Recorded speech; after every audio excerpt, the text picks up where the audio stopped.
Hey everyone, welcome to the EV Show by Ludicrous Feed Live. I'm indeed your host, Tom, presented by Ludicrous Feed. And today is Wednesday, March the 26th, 2025. I hope you're all doing well. It's going to be a great show, I can tell already. Well, let's say hello and welcome to our co-host, as always, Mr. Riz Akhtar himself. Hello, Riz. How you doing? Hi everyone, it's Riz here, presented by Car Loop. We're here on the live stream on the Ludicrous Feed live stream, which gets turned into an amazing podcast. So basically, it's Tom and Riz presented by Ludicrous Feed. That's right. Tom presented by Ludicrous Feed and Riz presented by Car Loop. So good to have your company tonight, as always. Already almost 50 viewers joining us live tonight. So if you're watching us this evening live, make sure you drop a comment. And if you're watching us on replay, hello as well. Drop a comment too and tell us what you think about the show. And if you're listening to us on audio podcast, hello as well. It's been a bit of a muggy day here in Sydney. Hope you're doing well, Riz. Nice and cool down there maybe, or is it also warm in Melbourne? It's coolish, not too warm, but yeah, it's hasn't rained for once. Yes, autumn kind of arrived this week, but it's a little bit humid still. So we'll see as we head into the Easter break, of course, and Anzac Day in Australia. Well, let's say hello to our sponsors. Let's thank mycar, Tyre Auto. Thank you very much for sponsoring the channel. Thank you also to Car Loop. Thank you, Riz. Started to empower Australia's EV revolution. Great supporters of the channel. And Hankook, Driving Emotion for your EV specific tires. Check them out too. And one more thing as well, I want to plug tonight before we head into the show. And also, I'll be doing this as we move into the year too. If you want to see Ludicrous Feed, myself at South by Southwest Sydney in October 2025, make sure you click on that link in the pinned comment and cast your vote as well. I'll be there with other guests. This will be hosted by Xpeng Australia, so check that out. Should be a good event in Sydney later this year. So yeah, make sure you help us out and cast your vote. I think it's very much viewer or I guess attendee dependent. The more votes we get, the more likely we'll get our panel on stage. So if you want to see us chat EVs and other things related to EVs, make sure you click on that link. It's free to vote and no need to register as well, which is really good. Okay, so Riz, yeah, a bit to chat about, of course. We kind of alluded to, presented by Ludicrous Feed and Car Loop, but we'll get to that very shortly. But let's say hello to some of our viewers who've joined us nice and early tonight. So hello, Terry Seaton. Hello, Strolling Sydney. Hello, For the Burbs. Hello, Jim Hook. Hello, It's Only Dale. Hello, Roscoe from Amazing EV. Hello there. And yes, hello, Gene. Nice to see you. And hello, Jason. Nice to see you as well. Hello, S. Padaval. Jeremy's watching from the UK. A bit bleak here, so no joke this week. Yeah, I'm sorry. Cheer up, mate. Hopefully it lightens up over there sometime. No, probably going the other way, isn't it? It's going to get bleaker and bleaker. No, other way around. We're getting bleaker. They're going to get more light, I suppose. So shouldn't be too far away. Hello, SWS from New Beith in Queensland. Hello, Joe from Southeast Melbourne. Is that your neck of the woods, Riz, in East Toorak? Well, pretty much. So Nice. anywhere southeast of the city is Toorak. So that's where I'm based. Yeah, hi Joe. Represent. Hey, Rob, nice to see you as well. Nice to see you, everyone, for joining us on the chat nice and early. Okay, cool. Right, let's... Lee Tran says, good evening, gents. Picked up my BYD seal. Congratulations, Lee. Thanks to your videos, Tom. That's great. Awesome. Glad we could help. Yeah. Me and Riz, that's what we're all about, helping you guys get into EVs. Absolutely. So let's crack on with our first story of the day, and it's a big one as well. So a new brand, Riz. This one.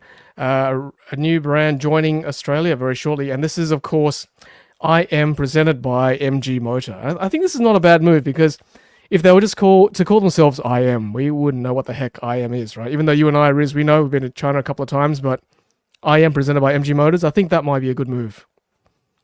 I think so as well. I think in this announcement, so they're originally starting with two cars, as Roland's post suggests, an SUV and a sedan. Now, in the photos they always share, you're always sort of looking top down onto these vehicles, and they both look like sedans, but then one is really an SUV. So I think this is the sedan. Yep. And this is the SUV. That is correct. Thanks, Roland, for posting this for us to have a look at. Yes, you're right. We've seen this a couple of times in China. I think this is one of the first cars I saw on my very first trip back in June with you, Riz, Yes, in 2024. Yeah. I must say, I personally like the car quite a lot. It looked very sleek from the back, and I think a lot of the attendees in that group also liked it too. I'm Hmm, glad this is coming to Australia. Correct me if I'm wrong, but this brand is the one that's bringing out the semi-solid state battery. that's the plan. So, bit of context. The IM brand is sort of a premium brand that is a joint venture between SAIC, think Shanghai Automotive, that own MG, Hmm. and Alibaba Group. So, the Alipay, and I guess anyone that's order stuff on AliExpress, that part of that group. Um, so it stands for Intelligence in Motion, um, and it's presented by MG Motor in Australia. So I guess behind all of these headlines, I think the important thing is MG stated that these cars will be retailed through MG's dealerships. Now, that I think is a smart move because MG's a known brand, as you suggested, Tom, and I think we need to people will acknowledge that. And where you're going to get the IM, just end up at an MG dealership, and they should have them. So it's a good thing. I think MG has done very well in Australia. It was one of the well, first of all, MG is obviously a well-known brand with British heritage.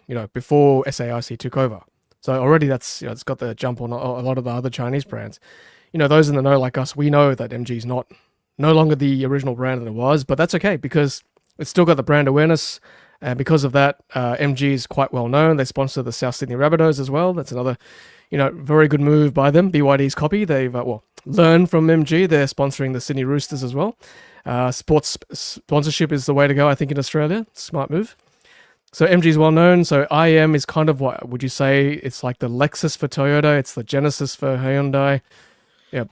Yeah, pretty much. It's the Infinity for Nissan and a Yep. whole lot of other. Yeah, exactly. So it sort of sits slightly above the MG brand as such, I Mm. guess. So where will people see this for the first time? They will see it at the Melbourne Motor Show. Starts next Saturday, I believe. Um, so yeah, and I think that's what MG is trying to say here, that Mm. we will showcase the cars for the first time to the Australian public at the Melbourne Motor Show. Um, and in this particular article, one of the executives there also alluded that they're about to replace the MG ZS EV Mm. with the successor, which is the MG ES5. So that might also be on showcase at Melbourne Motor Show. Yes, I believe it's on 5th and 6th Yeah. of April, so pretty soon, as Riz said. So not this weekend, the weekend after.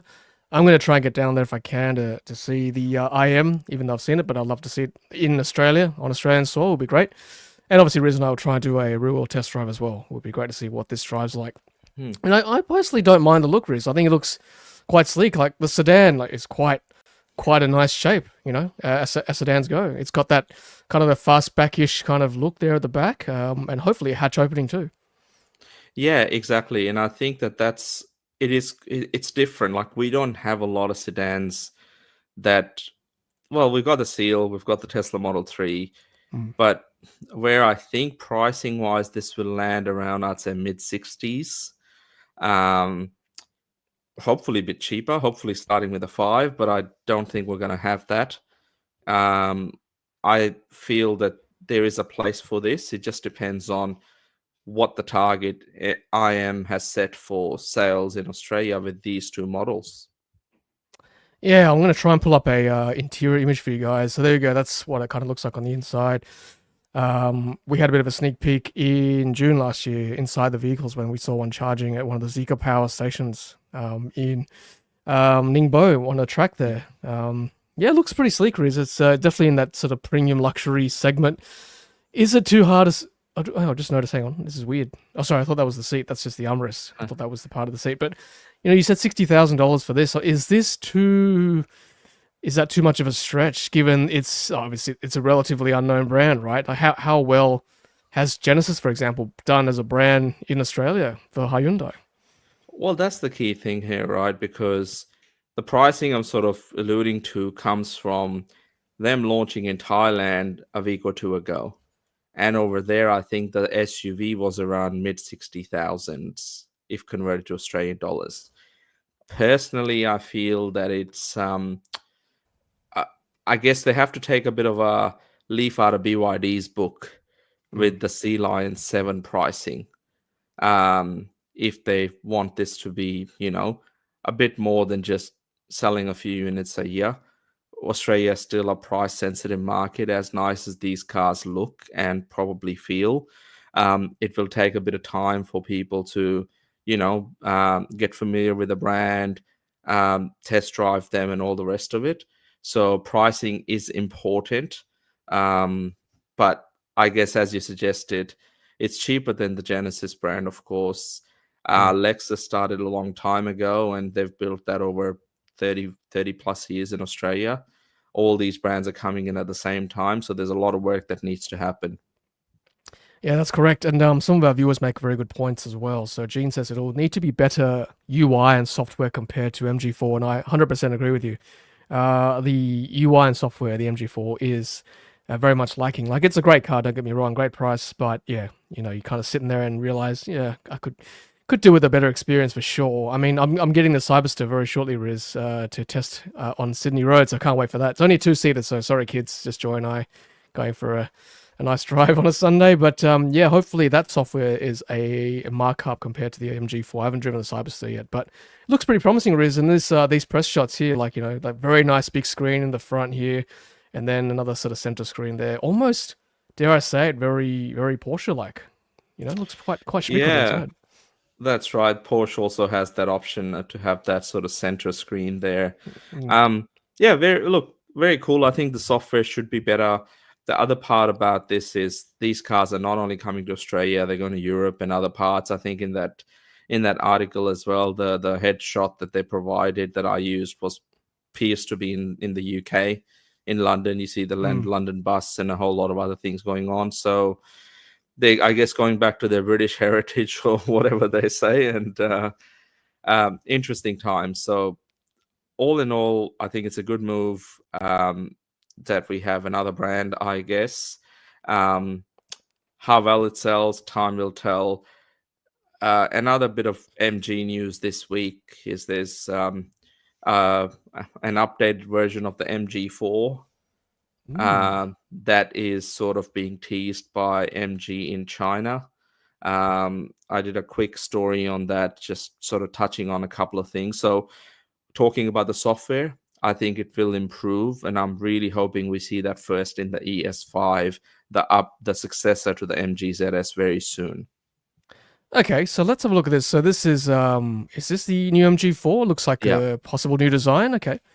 Yeah, okay. This is yeah, very much sleeker looking than the aggressive, I guess, sportier MG4 we've got at the moment with a very sharp, angular face. So they're going for that softer look, which is very interesting. Will it be very similar size? I imagine so. It's done pretty well in our market. Here we go. Yeah, it right, from looks the a little back as bit more well. traditional. Yeah, Yeah, that's right. Yeah, definitely a lot softer around the edges there. So that's kind of the trend, isn't it? Yeah, like you said, there we go. There's a comparison to the current generation MG4. Gee, it's some good prices at the moment for the MG4, isn't it? Even for a brand oh new one, you're yeah, looking low 30s. it's a lot of car. I Mm. guess the things that it needs to improve in. We're talking about in the software and the inner field, but also possibly the ADAS system. We'll see if there's an updated this one. One thing worth noting: this is a considerably lighter car compared to the outgoing MG4. I think it's got a curb weight of about under 1,500 kilos, and the current one's maybe around 16 or 1,700. Mm. So quite interesting to see. And I think this might be a little bit longer as well Yep. compared to the outgoing. Yeah. So a few updates there, but I guess no interior shots have been Mm. put out there by MG officially. If we look at one of the shots looking from the front, well, basically through the windscreen, a bit further at the top, I think the first image, you can sort of see the screen in the middle. So it looks like they've upgraded it to one of the more standard 2025 spec, maybe 14 or 15-inch screen there. So that should be interesting, but I don't expect we're going to get this car till probably Q3 or Q4 this year. Okay, right. Well, at least it's this year, right? So that's something. Okay, well, this certainly could be an option for a car for my son, or that we can share when he starts driving next year. So yeah, I mean, I'm seeing down here too. What is it? So slightly longer, as you said, light. I mean, 1,400 kilograms for an EV is pretty impressive with these kind of specs, right? Yeah, so I'll be very curious to see what the powertrain is like as well, whether it's any faster or more powerful. Yeah, it's dual LFP battery, which is good. Maybe it's a denser LFP battery. Not sure. We'll see. But it'd be nice to have better charging as well. 11 kilowatts at least for Australian specs, and as you said, better UI and software for the screen too. So that'd be good. And what was the other one you said? The MG. What was the other? Oh, the ES5. ES5.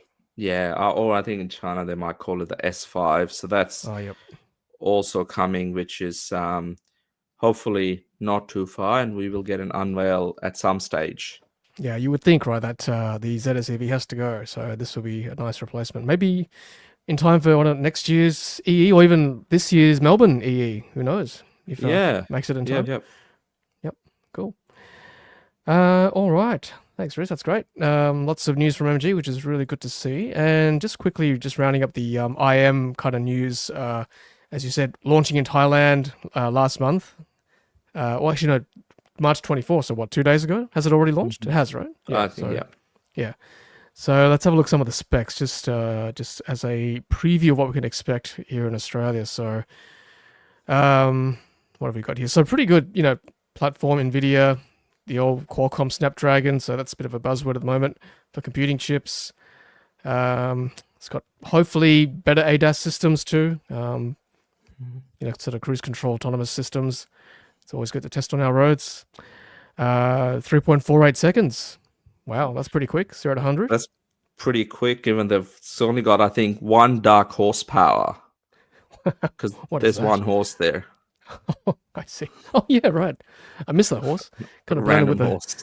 Dark horse randomly there, LS6, which is I think that's the SUV version, right? LS6. Yeah.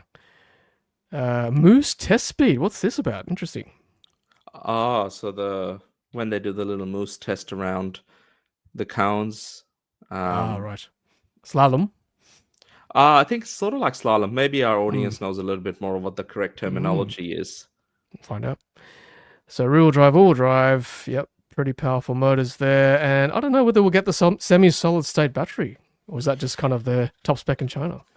It was I think it was the top spec in China. They called it the Lightyear edition or something like that. So that, and who knows how that's even supposed to perform, because I think that was going to come out later this year.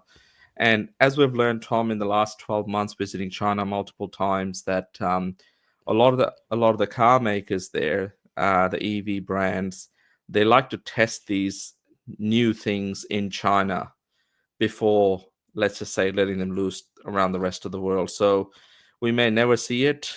I still don't think we've seen BYD's e-platform 3.0 Evo officially launch in the Australian market. So or like the Zeekr's zero gravity seats. So yeah, it might just be a China only thing for the time being. I'm just Googling really quickly what Moose test is, and from what I can see, it's basically how well a vehicle can evade a suddenly appearing obstacle. So, as our viewers have said, yeah, we'd had the kangaroo test here in Australia. So, yeah, thanks for that clarification, guys. But that makes a lot of sense. So, I assume it's not a real moose; it's probably an obstacle that they've got to get around real quick. So, yeah, not a bad drag coefficient. 237. It's not too bad. Almost Tesla territory. So yeah, good. Yeah, I'm looking forward to seeing this race. They look good. We've seen obviously a few of these tested in Sydney, I think, and also Melbourne. Tested on superchargers too. So I'm glad manufacturers are cluing on. That's really important in Australia. It's got to work with superchargers, particularly V3, V4s. So excellent. Yeah, cool. All right. Thanks. All right, Alex has got a question for you. Riz, any early insights on Tesla sales just yet? Seems most of the inventory have been sold out both here and in the US. So some figures that I've seen floating around. China, for instance, they report their weekly insurance numbers. So generally, when a manufacturer produces a car, they insure them in case there's something that goes wrong with the car when it's parked out there. So Tesla's insurance numbers for the Model Y are very, very high. I think they're doing anywhere between 14 to 7. Last week was 17,000 cars they produced. That's significant over a 7-day period. Even with the old Model Y, I think they were producing around 14 to 15,000 on average a week. So that's 17,000 a week. If they were to produce that, let's just say, over a period of a month, that'd be like 65 odd thousand just Model Ys. And then they've got to produce Model 3s. And so, yeah, it seems to be getting, like, the production has caught up. Tesla's done something pretty remarkable this time around because they tried to ramp production across 4 facilities with this car, all very, very quickly. Like, I know in the US, a fair few customers have already received their new Model Ys. So okay. China, of course, as well. So and I think Germany as well. So it's happening, and it's happening pretty quickly. On the Australian front, of course, last Friday the configurator went online. With the standard range cars now available, so no longer the launch series. And I believe just your rear-wheel drive, the base model, is about $3,000 or $2,000 more than $3,000 more than what the old car was at its normal price.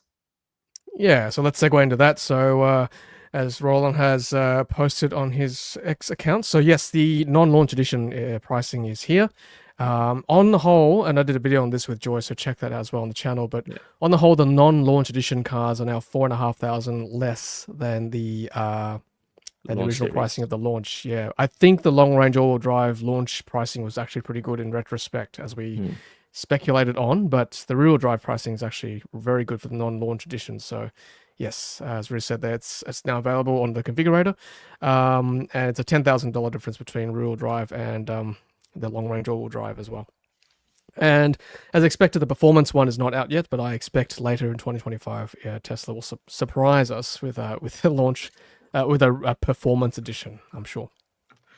So I'm actually very curious to see how it sells in Australia, given all the chat, all the news we've had over the last 6 months leading up to the US elections, and there's no secret that Tesla sales have dropped. I think probably primarily because everyone's waiting for the new Y, and maybe possibly as well because of what the founder has been doing in the US as well. That's probably had some effect. But whereas I think what I've heard from some viewers, having them do the scouting for us, I think we're looking at May, maybe June for test drives at this stage. Correct me if I'm wrong.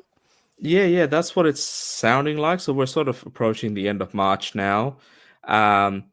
Melbourne Motor Show is supposed to have test drives of vehicles. I don't know if Tesla's involved with that, where they have a pretty big stand from what I've heard. So if there is test drives, but I doubt that they're going to be at the show. Possibly May deliveries for the launch series. And this particular, like the standard trims, the configurator says June for deliveries.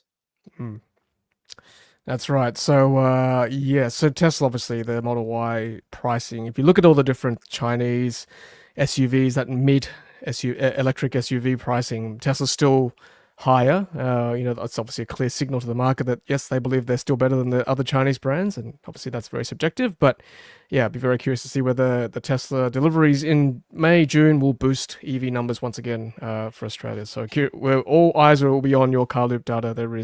Can't wait. That's it. Fantastic. Okay. Alex is saying Tesla rep said I might receive my new Model Y before I get to test drive it. I wouldn't be surprised if that was the case. Yeah. Yeah, that's right. And as part of waiting for the long wheelbase 6-seater Model Y expected in China by year end. Okay. Yeah, there's rumors around that. There's obviously the Model Q that we need to, I guess, by June, July, something's supposed to happen. Tesla's supposed to. Actually, another thing in Tesla world that occurred last week was the illustrious Elon Musk, CEO of the company himself, Yes. did an all hands meeting at the Texas factory that was live or broadcasted on X. Now, this was, I think, a way to G up the employees and sort of say, hey, the stock will do okay long term. But there were some quite unique insights that came out of that. And one of the most, I guess, maybe it's wishful thinking by Elon himself, but he reckons that the robo-taxi that they're designing, the production line for that particular model in Texas, will, when the production ramps up, will be able to get a robo-taxi off the production line every 5 seconds. Okay. He believes that the line will be moving so fast that it will be dangerous for humans to be working on it. Now, that's one part of it, right? That's the production. That's the what's coming off the production line. Obviously, the thing is you need bigger casting machines, and now he sort of said maybe we need a 50,000 ton casting machine that will cast. So anyway, there's a lot of stuff into the future, but that he's also said that this is not a traditional car production line. This, for anyone that's seen it looks more like a high-tech silicon manufacturing sort of line. Okay. So anyway, there's a lot of things to typical Elon about Yes. trying to G workers up and say, hey, don't sell the stock and don't do this. But I think there will be I think there'll be quite a bit of truth in that. I'm not sure if 5 seconds off the production line is the real sort of target, but all eyes are sort of now heading towards June when they will be having robotaxis in California and Texas. And then next year is when the production fully starts on the new robotaxi. So that's summing it up in what's happening in the Tesla world this week. Thanks, Riz. Yeah, look, that's obviously Elon's got some crystal ball gazing talent there, as we know, just to pull it politely. But yeah, obviously we need to see that in action. I guess, supply is one thing, but demand has to be there as well. So we will see what happens in the next few years, right? Riz and I have obviously visited factories in China. That's 5 seconds is not unreasonable. Like, we've seen cars get off the line very quickly. In the tour, you can see cars just rolling off and getting tested all the time. So yeah, 5 seconds is certainly achievable. And there are certainly not very many humans in some of those factories we visit too. So it's possible. Now, let's see. I just saw a comment I wanted to put out here today. So Hal says Tesla called and emailed me multiple times from the EE show contact. Never had this before. So they're really pushing end of the month. Yes. I mean, lots of competition, Riz, at the moment in the market. So I'm not surprised. Yeah. It's good. All right. Okay. Hey, Justin, nice to see you. I see you have news about your C-Line 7. Yes, phantom braking occurs. It does happen, unfortunately, not just with Teslas, but yeah, it's my Seal still sometimes does that with roundabouts. It's not quite 100% yet, but hey, just scares you for a little bit, but then you got to move on, right? Unfortunately. All right, let's keep pushing on. So, Riz, you were also fortunate enough to attend another launch this week too. We can see, you're making good use of your Bonza first class lifetime pass, which is great. This week was Adelaide, I believe, for another launch. It was. So it was in the Adelaide and Barossa Valley with Volvo on their EX90. Impressive car. Overall, it's very pricey. It starts at, so you can see in this post I didn't put the price on there because if I did, yeah, starts at $124,900. Now, I can't say a lot about the driving because it's under an embargo, but it looks awesome. There's obviously, it's supposed to be the XC90, the ICE big 7-seaters successor in some ways. Fully electric, pure electric platform, 250 kilowatt charging. Just everything is pretty impressive in the way it's been put together. Looks very good in person, comfortable. It's got the Thor hammer lights and the rest of it. I was impressed in the way Volvo is heading with their vehicles, and this is sort of their first major mass market vehicle that they want to electrify, particularly when it comes to the 7-seaters. We're obviously waiting. We've had the XE40 for a couple of years. Now it's called the EX40. I've seen big billboards that around Melbourne that says, "See the new EX40." We've had the EX30, which is the smaller SUV they launched last year. This is the biggest one. Now, what's missing is something in the middle, which is the XC60, which I'm hoping will get an EX60 in either later this year or early next year. But all in all, it's a very good-looking large SUV in person. Yeah, it comes with a big battery too, 111 kilowatt hours. I assume it's NMC. Is that for all NMC. variants? Is that the top range one? Yep. So both variants get the 111 kilowatt hour. The difference, there's a $10,000 price difference between, I think, what they're both same powertrain, dual motor, but I think you get about 80 more kilowatts in the top spec car, which shaves about a second off the 0 to 100 time. I don't know if that even matters at that level. It does. Dual chamber air suspension. So sort of what you find in other luxury vehicles like the Zeekr 009, which is also available, priced at probably what the top spec sort of is priced at. Also has 2 types of sound systems, a Bose one and a Bowers and Wilkins 25 speaker sound system. So anyone that enjoys the beats, it'll definitely be pumping. So yeah, all in all, it's a pretty good package. For those that are interested, tomorrow will be the actual sort of write up from the drive day. But overall, impressive car. Yeah, it looks very good actually. And I'm starting to see a lot of commonality between the Volvos and the Polestar, having driven the Polestar 3s and 4s just recently on the channel. Particularly the Polestar 3 in this scenario here, the vertical screen BYD Android Automotive system here in the middle. And then the buttons here are very reminiscent of the Polestar 3 as well, and indicators all across the Polestar range and Volvo range now. So yeah, sort of commonality for Geely design and produced vehicles for at least the Sino-Swedish segment of their lineup. But I guess Riz, this is kind of, well, not competing, but this is in the same space as the Kia EV9, right? 7-seater SUV rather than like at the Carnival, which is a bit of a minivan. Yeah, so another, I think, key thing that this has is a 2.2 ton towing. Now that's impressive for an electric car. I think that's one of the key things that EVs were picked on. So it seems to have all the right things, and as you say, it's sort of that EV9 competitor, some can call it, but it's very hard to, I guess, compare the credibility and the trust that the Volvo brand has over the years from a safety point of view. And Volvo claims this is the safest car they've ever built. And yeah, that's right. Yeah, exactly. I mean, Volvo, like we said with MG, right? It's not the same brand that it was, but because of the namesake, it's got that heritage there. So people will probably gravitate towards it just naturally. And I think Geely are probably right to put a bit of a price premium on it. I think people will probably buy it because of that name still and the safety that comes with it. Their dealer network is very extensive.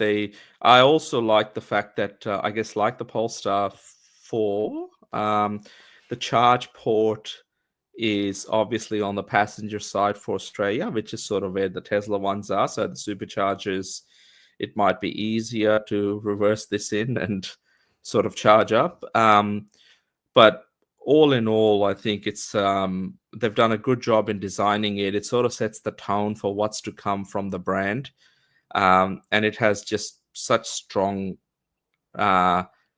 repeat customers. And also with these sort of models, I think they're going to attract some customers from other brands in the segment this car is playing in. We're talking BMW iX, Mercedes EQE, SUV. Polestar 3 to a certain degree, but this is a 7-seater and it is a Volvo. So yeah, I think they've done a good job. It is very expensive, but it's playing in that same segment as well. So yeah, great work. When I did like one thing. So this is not about driving, so I'm not breaking any embargo rules. One thing I did really like was the fact that unlike the Polestars, this car has the to turn on automated driving. It's like the old Teslas where you can just, have the stalk and push it down and it turns on. Mm, I'm not a huge fan of having that sort of functionality that sometimes doesn't work all too well on the steering wheel. mm. But yeah, this doesn't have that. It's a physical stalk and it just works. So yeah, great job, I think, all in all. And can't wait for you to get behind the wheel of one Tom. I've let them know, and Thank you. they've and all. I didn't even need to let them know. All I did was just send them a link to your Spectre video, and they That's right. said they'll send 3 over. Yeah, you should have said Tom presented by a Rolls-Royce Spectre. Well, That would have that's got me over right. the line. Exactly. But you're right. I think whereas the Polestar 3 had the single tap on the stalk, Polestar 4 had the button, I think, from memory. Yeah, that's what I was sort of referring Yeah. to because I recently drove that, and I thought it was a good thing to have, but it sometimes makes things a bit confusing. Where this is very straightforward. It's one stalk and just go with it. Yep, stalks are the way to go. But between the Polestar 3 and this, I mean, I haven't driven this yet, but just looking at the pricing and the specs, and it's a 7-seater, like you said, so this is probably, I think, probably still better value in my eyes, just preliminarily speaking. Is that a word? Preliminarily.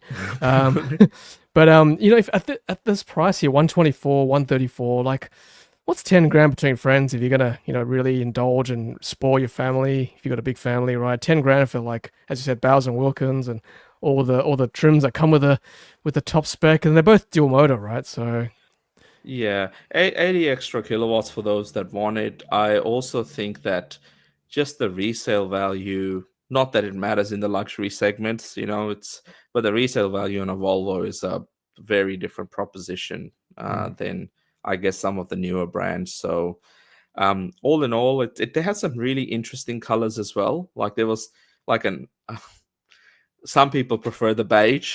There was gold. There was some dark colors. There was so yeah, it does look much better in person than what the photos sort of.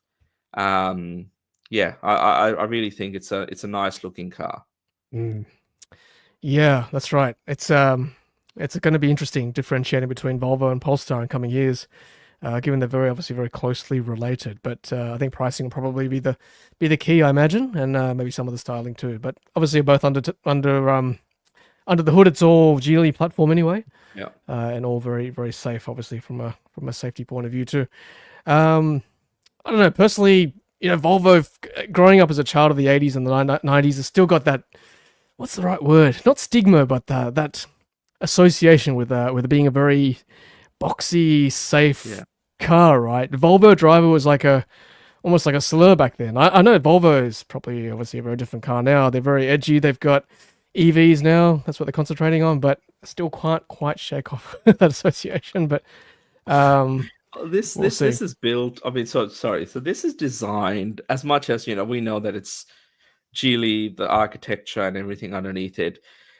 I still think all these cars, the Volvos, the Polestars, the Zeekrs, I really feel there is a European design element to it. So every time we meet the designers, like we met the Zeekr designers in Shanghai, Tom, and then met them, I guess, again when they came to Australia, and Polestar designers as well at launches where we've spoken to them via video link. They're all sitting in Gothenburg. So I think that that's still a continuing theme, that the design is still done just because it's Chinese owned or Geely owned. A lot of the design work is still done, and you sort of feel it when you sit in the car. It does not feel like it was designed anywhere other than Sweden. So it's and they're continuing with that design theme as well. But obviously the underlying technology is very much Geely, and Geely's done a remarkable job in trying to streamline multiple large vehicle platforms. That's how you get efficiency. That's how, if something does go wrong, they know how to fix it, and it impacts more vehicles, so they'll do it quicker. But yeah, all in all, can't fault it. Yeah, that's right. I mean, there's no doubt when you sit in a Polestar 3, Polestar 4 particularly, it feels very Scandinavian, like very tight, very firm, beautifully designed. And you know what? Why not give the jobs to the best, best who in the game, right? Obviously, the Chinese know how to make cars and make them quickly. Why not design them in Sweden, where the heritage is, and ship them to China and then make them quickly and make them, more efficiently? So I'm all for that. I have no problem with that at all. I'm sure, European legacy brands will probably clue on very quickly. We've seen Cupra, I think Tavascan, I think is now made in China. Kia, obviously the EV5 is now made in China. You can see the pricing Mini. reflection in that. Mini, correct? Yeah, Volkswagen tried, so it's not a bad thing in my opinion. As part of our saying, Volvo still has the snob value, not as much as the Range Rover. Yeah, That's right. That's funny. Yeah, Space is saying they're boxy, but they're great. Yeah, look, they're good. They're very good now, I must say. Having driven the EX30 recently, really enjoyed that one.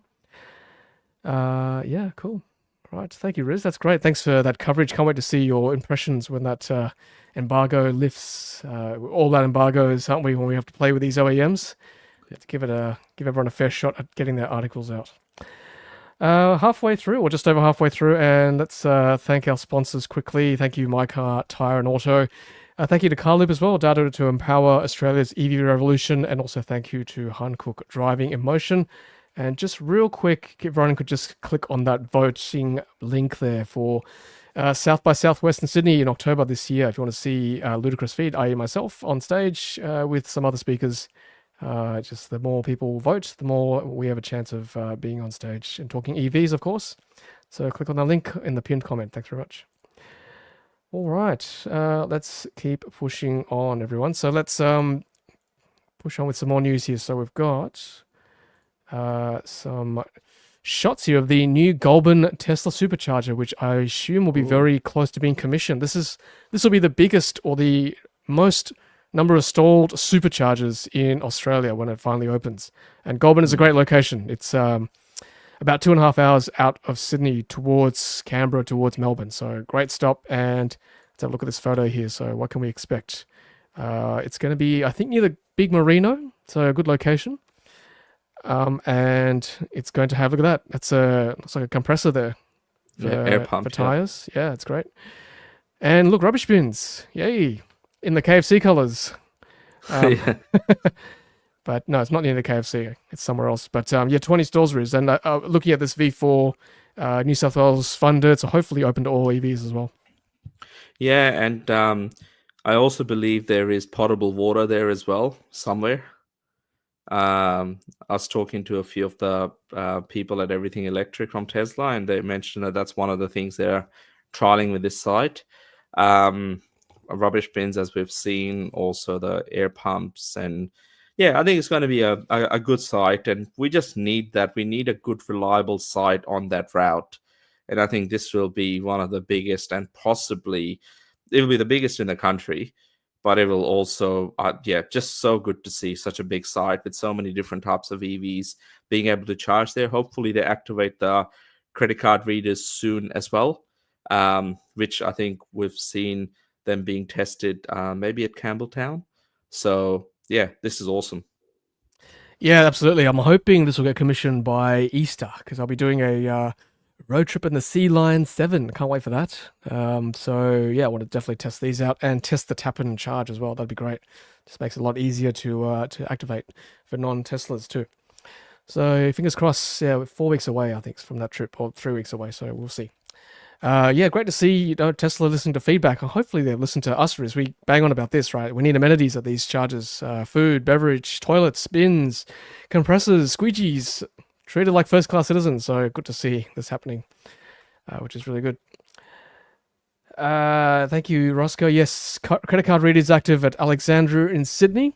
I did try the one in Gosford a couple of weekends ago with the Polestar 4. Wasn't quite ready yet. The screens were active, but the tap didn't quite activate at the time, so I'm sure they're rolling it out. over time. Yaklama, so how are Tesla Superchargers priced compared to the rest of the market? Actually, reasonably competitive, to be It honest, is. and they're time of day pricing too. So I think it's not too bad overall. I think it's like most things, right? There's a myth around Tesla superchargers are expensive. Yes, they can be expensive for non-Teslas, but as you said, Tom, time of day, Mm. the site.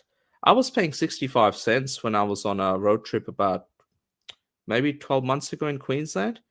I had a Polestar 2 I hired from Hertz, and I was charging at the Runaway Bay Superchargers on the Gold Coast, and that was cheaper than any reliable fast charger that'll get me over 150 kilowatts that the car could take at that point. So most of, for example, Charge Foxes and maybe EVs 350 kilowatt chargers, which there's very, very few of, you're paying over 70 cents a kilowatt hour.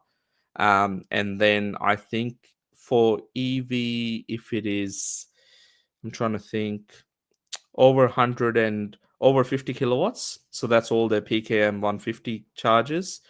That's the ones they're rolling out most of. They're about 68 cents a Mm. kilowatt hour, and you will never get 150 on them. So this, yeah, I think horses for courses, the supercharger stuff is priced pretty competitively, even for non-Teslas. Yeah, I mean, say what you want about the brand, but the Tesla supercharger technology is just phenomenal. I'd be very happy if, and it's happening obviously around the world too, that these chargers, as the OEM, is supplied to other CPOs to have their branding on. I'd be very happy with that because these things are reliable. I'm very happy to use them, and they're normally in pretty good locations too, especially in Australia. Um, Now we're thinking of you, Scott, and other Atto 3 owners from pre-2024. Yes, still can't use these guys, unfortunately. We are trying hard for you in the background, so let's keep pushing on and get EV Direct to try and warrant some of these Atto 3s that can't charge. So the latest on that, I think maybe it was on one of the episodes, a couple of episodes ago, that there is an adapter of some sort that is being trialed, Mm. given, maybe spoken about. Uh, Yes, there was a something forum I along. think we Yeah. put on on the stream, which I mean I don't advocate for. It sounds very technical. It'd be great to see a commercial product once it's all tested properly, of course. But certainly don't recommend you go tinkering in there if you don't know what you're doing. But I'm just hoping, whatever it is, a harness, software, hardware thing, it'll just be warranted. And even if it's a paid thing, right? We want our Atto 3 owners to use these things as early adopters too. Also, Xpeng still can't use it. That's a different problem. It's an 800 volt car. These things are 400 volt Yes. chargers, so it's another separate issue. But apparently, they are trying to sort it out. So again, Mm. we'll keep monitoring that situation. As part of our saying, Transformers are missing, unfortunately, and same with William. Same thing. Yes. So when I spoke to our friends at Tesla, they were mentioning around power to site. They have the transformers. It's just Okay. not on site because they're not able to use them yet. So Okay. it's a power issue, and that's I guess expected in regional sites where the kind of power needed for this site is probably not something that the whole town has seen before. So, but yeah, that's where whoever the grid operator is, I'm sure Tesla's working very closely with them because yeah, Mm. the hardware is in the ground. Just the transformers are, I believe, procured, ready to go. It's just Okay. needs approval Cool. from All the right. electricity provider. 3 weeks. We're at 3 weeks, and I Three. can test them Yeah. myself. Steve saying paid 55 cents at Hollydean at Tesla NRMA Dubbo 66 cents for both 50 kilowatt hour and 150. So there you go. Tesla's quite reasonable. And in the UK, it's actually a lot cheaper than their other CPOs.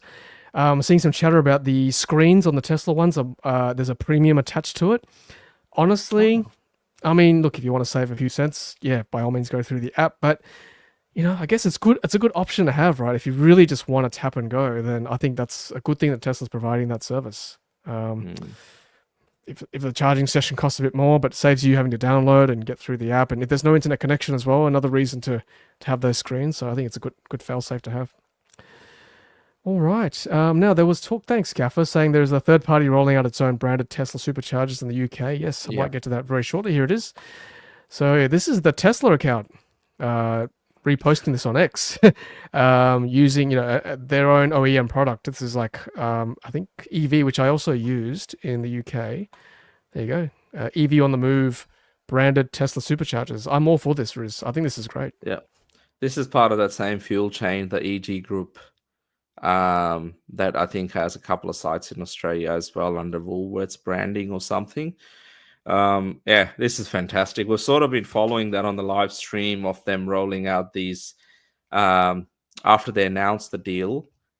One thing that is missing, and in this picture you can see it, this is at a BP site or happens to be at a BP site, but I don't know if BP is rolling this out because BP was involved with procuring them.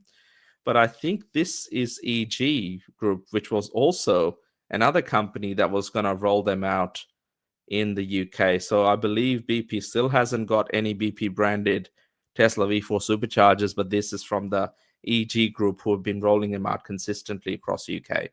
Yeah, and this is not a one-off thing, by the way. In the UK, all their not all, but a lot of the petrol stations on the highways have got banks of chargers like this. I haven't experienced this firsthand myself. I was in DC charging heaven over there because it's just so easy. There's no need to plan. I mean, I know the distances are shorter, but it's very comforting and very encouraging driving an EV there because you're not going to run out of juice. You can just pull up to a petrol station, and there's a high chance there'll be a well-signed EV charging lot like this. So hopefully Australia will look like this very shortly, in the not too distant future. Keep an eye on it. Mm. Now, speaking of petrol stations doing EV charging, so here we go. US company launches vision to turn Australian petrol stations into EV charging hubs. What can you tell us about this? All I know is it's I can't pronounce the name of the company because they're maybe French name but they're the people Gilbarco, Vita Root. Gilbarco as they're known. They're the ones that generally service a lot of the petrol pumps across the country already. So this must be their EV division. I guess it sounds promising. The challenge obviously is a lot of petrol stations do not have power, which is what Ampol, BP, and others have learnt. So anyway, we hope all new players can have a fair go, but I think this will remain a vision for a while. What we want at the moment with the EV adoption that where it sits now, we need chargers soon. So hopefully, this is one of the key players into the future, but at this stage, it looks very concept-y. Very much so. Yeah, look, it wouldn't take much to look. Obviously, yeah, it's probably more involved than that, but it'd be great to have 3 or 4 just really top-notch, state-of-the-art, EV charging stops between Sydney and Melbourne, Sydney and Brisbane. It'll just cater for a lot of cars and just give people the confidence to do that long drive, right? So you can only hope in the next 5 years this kind of thing will be reality. Well, I can let our viewers and listeners know that there is some really, really good stuff happening, and we might have a few of that in the next 12 months. Some big hubs, some good sites. Something a lot of us will be looking forward to, and it will happen very quickly, and it won't be from Gilbarco here. Now, we heard Flow Power is doing something the last few months. Is that possibly what you're discussing, Riz? That's right. There could be possibility where there's, potentially EV charging coming to Australia in a big way. Them as well as, obviously Tesla's rolling stuff out as well. We hope Ampol can get a few of the larger hubs out that are not connected to petrol stations. So a few players wanting to do the thing, but I would love to see a hub. Remember about maybe 18 months, 2 years ago, there was this big BP site that they talked about. It was going to be huge. In Albury, right? And Albury, in Albury. Yep. Yeah. And nothing. Yep. Just plans. So this is why I'm questioning what petrol companies say versus what they do. We want all players to be involved in this transition, and I think so far the runs haven't been put on the board by a lot of the fuel operators. What happened to Shell? They were talking a big game at one stage. What happened to OTR on the run? I know there's a few sites that are being showcased on social media that there's one Shell site coming or a few, but these companies have billions of dollars in profit every year, and they can't invest even a drop in the ocean into EV charging. So what they say versus what they do is very different. But I think we're going to get some pure EV players like Tesla, possibly Flow Power and others get involved in a big way. And we will have those hubs that we sort of drool over or aspire to in other parts of the world. Charge hub. Sounds Charge dodgy, hub. but we want it. Hopefully, Zika Power is. We know they've got plans for expansion here in Australia. Yep. Xpeng as well, I heard. Xpeng has gone. Yep. Mr. Hai Xiaopeng, their CEO himself, has said that Thailand and Australia are markets they're considering. BYD, Yes. if the chairman's listening, I know he's a regular listener and follower of our amazing podcast presented by Ludicrous Feed. Yeah. So all I'll say is that maybe that's the sort of competition we need to get a kick up the butt for these fuel operators to get things happening. That's right. Talk the talk, but we've got to charge the charge. Come on, guys, get those chargers in here.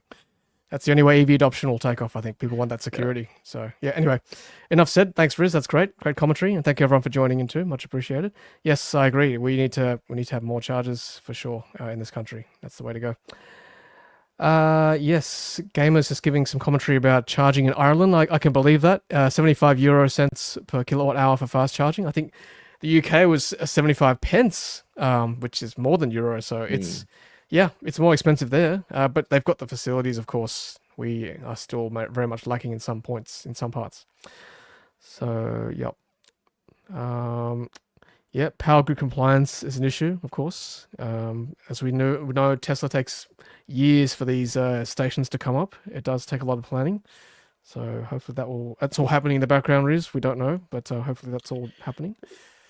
Well, yeah, that can be streamlined if federal government decides to make it a priority and tell all these grid operators that they need to comply with certain approval times and really work. EV charging should be essential infrastructure. If it's not there, people die. Like, that's the sort of stuff we need to get to, because that's the requirements at the moment for getting fuel pumps back up to speed.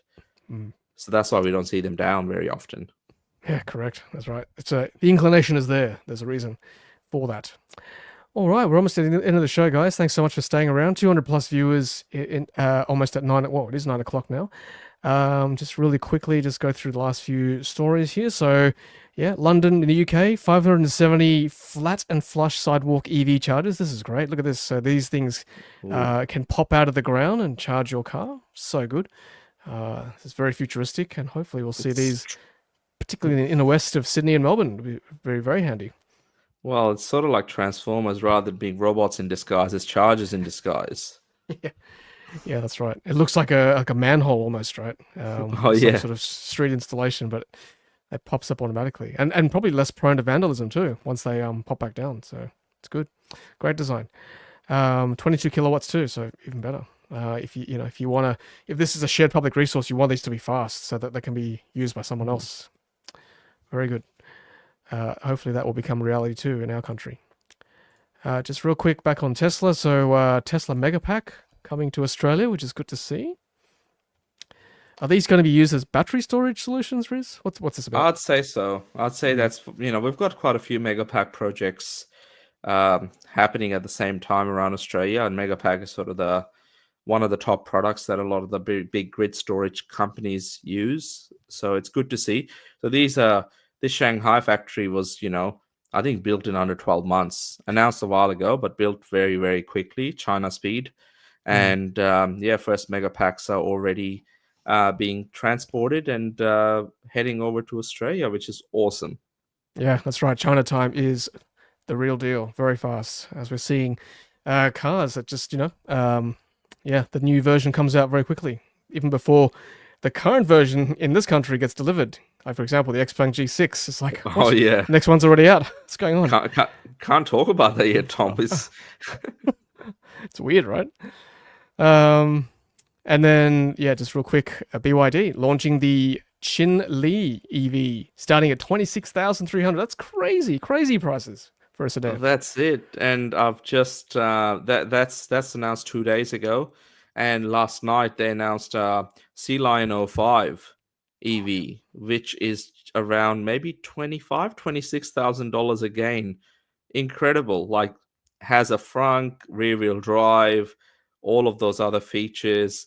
So yeah, that's launched as well, and that could be a good candidate for a vehicle into the international markets, possibly Q4 this year, Q1 next year. But yeah, it's happening way too fast. This is so quick, and this will probably compete with the Mona, I imagine, from XPeng and other newer sort of lower cost EVs, which is great. I mean, I doubt this will be 26 in Australia, but if we can get this for under 40, I think that'd be doing pretty well. Yeah. But, obviously, for the export market, I think Qin probably, I imagine, be called something else. Maybe for the Ocean series. What should we call this thing? The salmon? Eel. I don't know. Yes, right. I don't know. The barramundi? The Barra? Yeah, Barra's a good name. BYD Barra. Oh, actually, that Barra might be trademarked in Australia. Uh-huh. So Barra used to be the engine block that Ford used for a long time. So it was the Barra engine. But yeah, could be anything from the I don't know, Jugon Mini. I'm not sure. Stingray. No, that's already taken, isn't it? Yeah. Oh, Stinger. That's Kia Stinger. That's different. Yeah. The mullet. Thank you, Jason. And you make a good point. It's got the God side thrown in at no extra cost, which is great. Yeah, so good. Great value. All right. Let's keep going. Just a few more things. No, that's it. That was the last thing I wanted to share. So there you go. Lots happening in the world of EVs is this week. Great to see. And looking forward to see your Volvo impression very shortly. Yeah, fingers crossed. That should be up tomorrow. But yeah, I think there's just the pace at which things are moving now. I've heard on the grapevine, and no, we're not ambassadors of the Melbourne Motor Show, but I've heard, just for viewers and audiences' benefit, that there is going to be 14 launches. Not all of them will be EVs, but 14 launches. I say predominantly there will be EVs. We already have discussed IM presented by MG Motor. Yes. We will have their two models. We obviously have the new Model Y. We will have maybe the MG ES5 and a few others as well. So anyone around Saturday and Sunday, not next weekend, the weekend after, I think it should be interesting. And if this is the pace things are going, the year's just started. I know, it's only March, right? And I'll try my best to head down there for one of those days at least. I definitely want to see the IM presented by MG for sure, so that Tom from presented by Ludicrous Feed can catch up with Riz presented by Carloop, and some of the other audience presented by the Ludicrous Feed live audience. So thanks, guys. Great to see you as always on a Wednesday night, 26th of March, 2025. We should be back next week, Riz and myself, and more to chat about as well in the EV world. So Riz, thanks once again, and have a great week. Likewise, Tom. Thanks everyone for sticking around this long. There's lots of stuff. If you see anything interesting, tag Tom or myself. And if you've stuck it out this long as well, we are looking for channel sponsors as well. So if you know anybody, if you work at a company, this is a shameless plug. You know, if you want Tom G presented by Ludicrous Feed to support him and the work that we're doing here, just if you're part of a big company that is in the EV space, reach out to Tom. Well, thanks, Riz. That's very kind of you. Yes, always happy to have the support so we can grow the show and have more of an influence, a good influence on the EV market and the the auto market in general too. Thanks, Riz. Thanks, everyone. Have a great night, and we shall see you all next week, as always. Thanks, everyone, and one sec. Have a good night. All right. Thanks, guys. See you then. See ya. Bye.